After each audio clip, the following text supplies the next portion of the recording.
ngayon, narito ang tampok na kasaysayan ng buhay ni Carlos. Kailan naging kasalanan ang umibig? Dito sa ating dulang, mga ginintuang kasaysayan.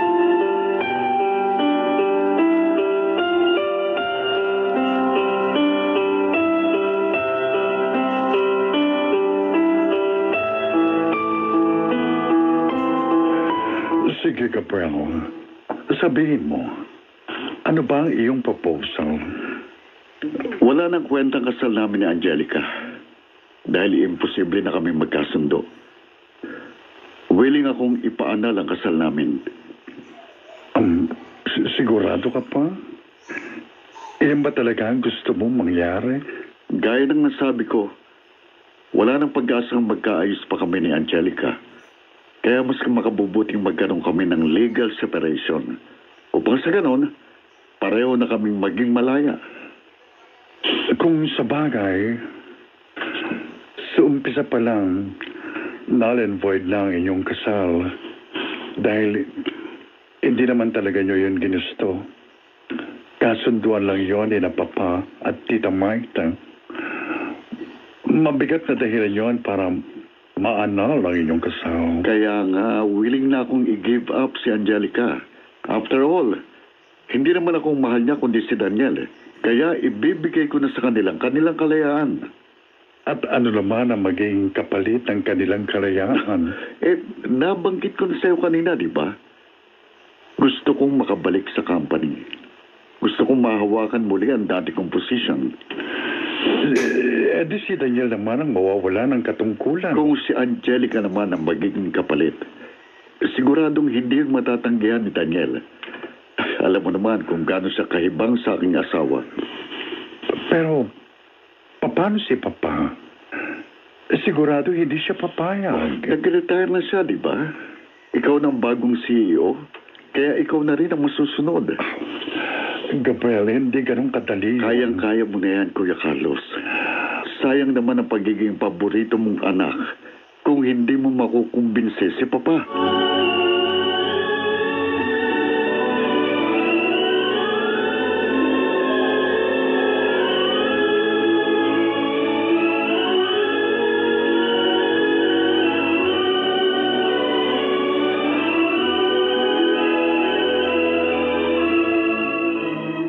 Kumusta ang pag-uusap niyo ng utol mo?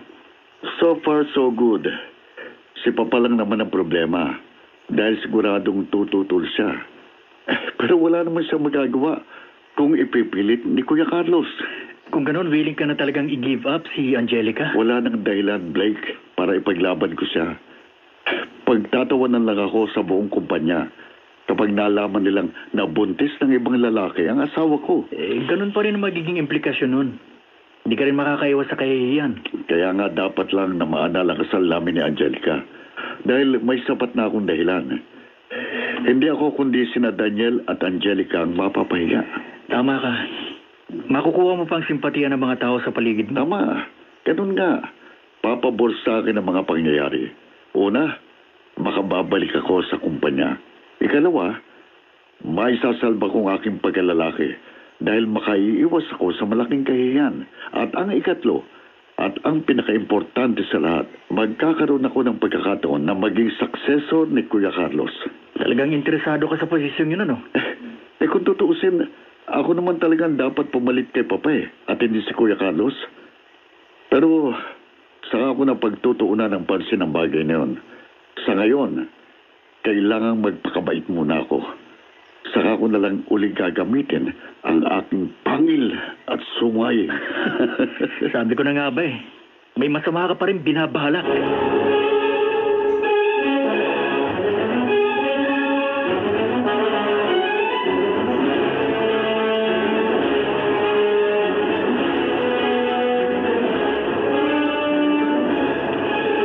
Don't tell me pumayag ka sa kanyang proposal. Pinag-iisipan ko pa ho, Papa. Pinag-iisipan? Ibig mo sabihin, may posibilidad na magpauto ka sa tusong yun? Ano bang problema? It's a win-win proposal. Makabubuti yun para sa ating lahat. Tama. Makabubuti nga yun sa kambal mong anak. Pero isipin mo mabuti. Anong mapapala ng kumpanya? Delikado yan, Carlos. Papapasukin mo bang muli ang isang ahas na gustong tumuklaw at lumingkis sa atin? Hindi naman po siguro tayo tetrado rin ni Gabriel. Paano ka nakatitiyak? Nakita mo naman kung gaano siya kasama. Sinaktan niya at pinagmalapitan si Angelica. Muntik na niyang mapatay si Maita at Daniel. At itong pinakahuli, tinangka niya akong i-blackmail at muntik na rin akong mamatay. May mga bagay na nag-udyok kay Gabriel. Kung bakit nagawa niya yun, naprovoke lang siya. Kaya kung magiging maayos ang trato natin sa kanya, Papa, ay magiging maayos din ang pakikitungo niya sa atin. Kaya please, let us give Gabriel another chance.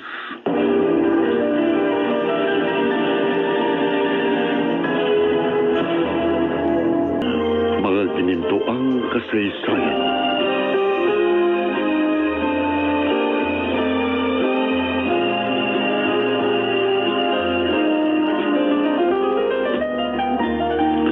Talaga po, Father Carlos? Sinabi yun ni Gabriel? Kaya nga kinausap kita. Gusto ko malaman kung papayag ka sa kanyang proposal. Abay, bakit naman po hindi? Kahit nga buhay ko, kaya kong i-give up para kay Angelica. Trabaho pa kaya? At isa pa, marami pa pong ibang kumpanya na pwede kong pasukan. Anong ibig mong sabihin? Aalis ka na sa kumpanyang ito? Father Carlos, matagal ko na rin pong pinag-isipan to eh. Hindi na po kasi ako karapat-dapat sa anumang posisyon sa kumpanyang ito. Dahil sa kahihiyang ginawa namin ni Angelica. Pero magiging maayos naman ang lahat kapag nangyari ng proposal ni Gabriel. Kahit na po, Father Carlos, mas makabubuting lumayo na lang kami ni Angelica para po makaiwas kami sa iskandalo at matahimik na rin ang aming buhay.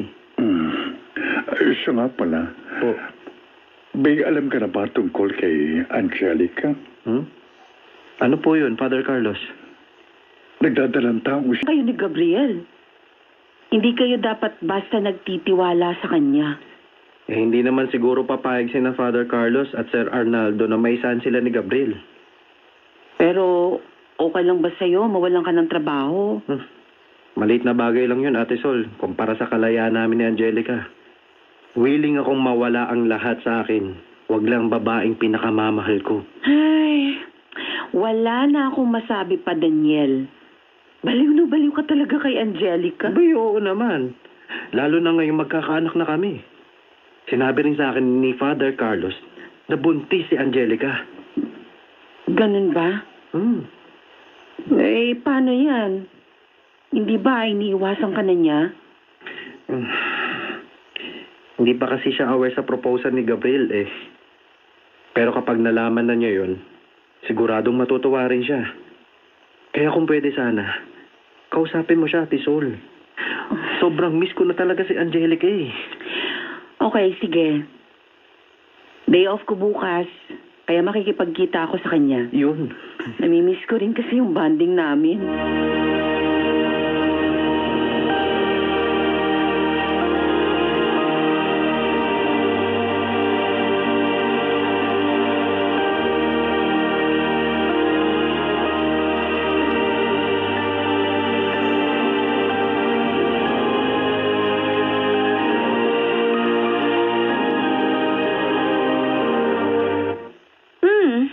Maganda nga yung proposal. Pero gaano ba katotoo yan? Baka naman fake news lang. Si Father Carlos mismo nagsabi kay Daniel. Kaya siguradong reliable yun. Walang problema kay Father Carlos. Si Gabriel ang mahirap pagkatiwalaan.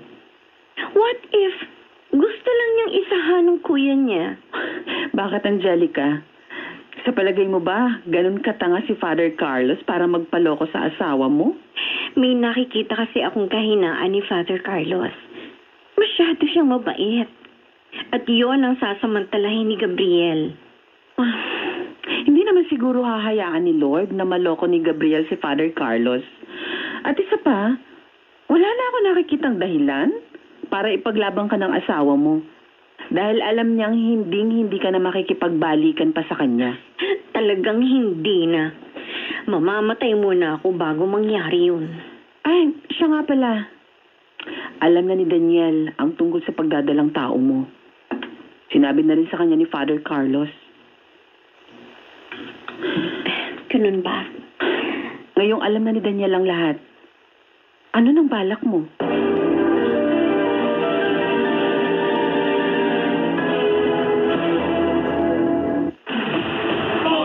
Sa ating dulang, mga kininto ang kasaysayan.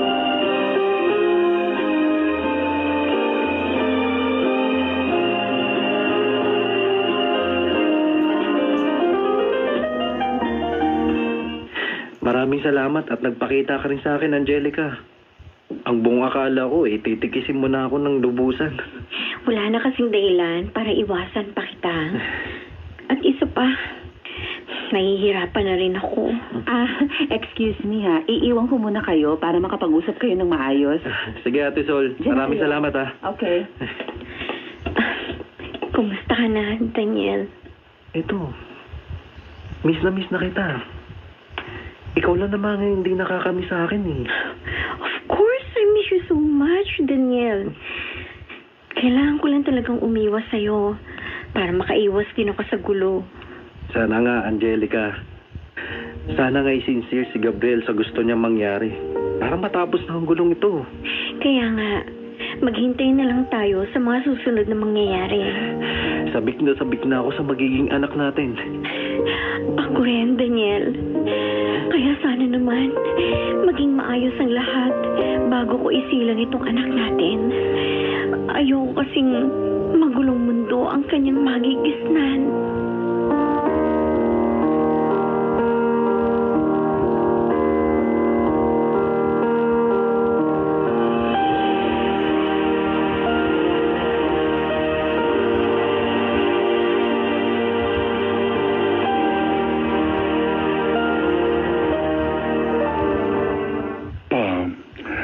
May nakausap na po akong abogado.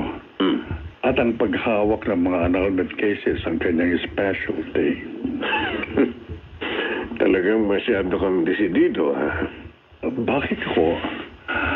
Hanggang ngayon ba naman, nag-aalinlangan pa rin kayo kay Caprell? Hindi mo may alis sa akin na mag-alala. Sira na ang credibility ni Gabriel. Kaya hindi na siya mapagkakatiwalaan. May awa ang Diyos, Papa. Kaya umaasa akong siya ang kikilos para sa ikapapanatag nating lahat. Sana nga, Carlos. Sana nga'y maghimala ang Diyos.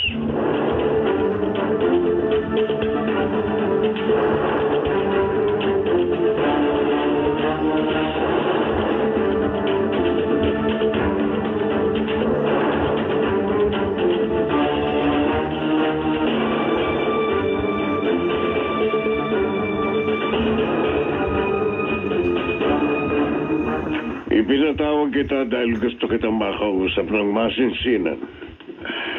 Sige po, Papa. Ano bang gusto niyo sabihin sa akin? Sa totoo lang, wala na akong tiwala sa iyo. Masyado lang porsigido ang kuya mo kaya napilitan akong sumang-ayon sa gusto niyang mangyari. Sana naman, sa pagkakataong ito, matino ka ng kausap. Papa, may isang salita ako. Alam niyo yan. Kaya pala hindi ka nakatupad sa ating kasunduan. Hindi akong sumira sa kasunduan natin, kundi si Angelica. Hindi ko naman siya pagmamalupitan kung hindi niya ako pinagtaksilan. Okay. Huwag na tayong magtalo. Gusto ko lang na maging maliwanag ang panibago nating kasunduan. Ano ang aming assurance na hindi mo kami gagaguhin? Hawak niyo ni Kuya Carlos ang kapangyarihan. Kaya hawak din niyo ako sa leeg. Sa palagay niyo ba, makapapalag pa ako? All I want is my job and a quiet life. Pagod na ako sa magulong buhay. Okay. Okay, fine. Gabriel, this is your last chance. Kaya wag mong sasayangin ang huling pagkakataong ibibigay namin sa iyo. Anong ibig sabihin nito? Anong ginagawa rito ng sira-ulo mong anak? Good morning, Tita Agida. I missed you. How about you? Do you miss me? Kita mo na, Arnaldo? Kita mo na kung gaano kabastos ang demonyong ito. Ang lakas mang insulto. Ikaw ang bastos, Agida. Nag-uusap kami, bigla kang sumabat. Pwede ba, iwan mo muna kami? Hindi ako aalis. Hanggat hindi ko nalalaman kung bakit naririto yung hayop na yan. Don't tell me na i-reinstate mo siya sa dati niyang trabaho. Bakit, Agda? Sino ka ba sa kumpanyang ito para panghimasukan ng mga desisyon ko? Ganun? Okay. Sige, Arnaldo. Ipakikita ko sa iyo kung sino nga ako. At sana, hindi mo ito pagsisihan.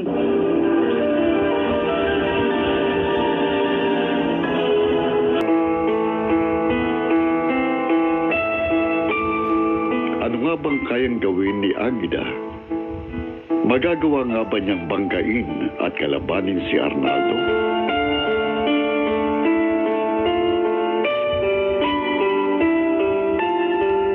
Mga nagsiganap, Chiquit Amor,